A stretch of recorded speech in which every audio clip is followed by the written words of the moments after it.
So Teresa decided, well, she didn't decide, she was asked under obedience to write. If it had been up to Teresa, she would have left us no writings at all. But she was asked by her spiritual directors to write about her experience of prayer. And at the beginning of the interior castle, she says, I've got no idea what to write about. They asked me to do this, I've got a terrible headache, I've got lots of other things to be doing. And now they're asking me to write about prayer. And she says, but then as I was praying about this, she has an image. And it's the image of a castle made of crystal. And she said it's like that dwells within the soul. The deepest recesses of the soul are like this castle. And at the very heart of the castle is God himself. And the light that emanates from this mansion, the seventh, this inner part of the castle, reaches out to all the other rooms or dwelling places or other mansions of the castle.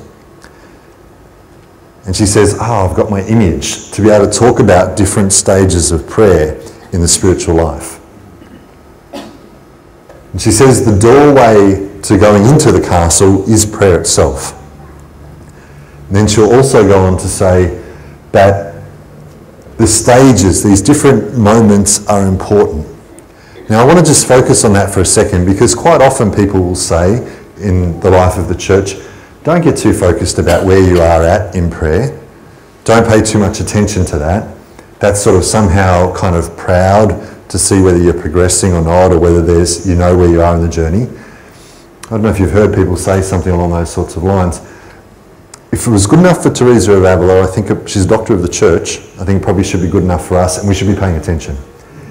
And there's a big advantage in being able to know something of these different movements, these different mansions, these different rooms that we enter into on the journey, because God's doing different things at different stages of the journey.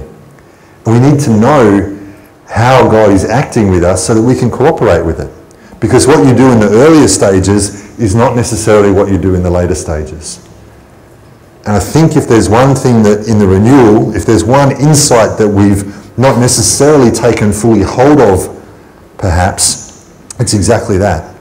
That God doesn't deal with us later on in the journey like he did with us in the beginning. And there can be many people who in the renewal find themselves perhaps a little stunted because they keep looking for God to deal with them as he first did.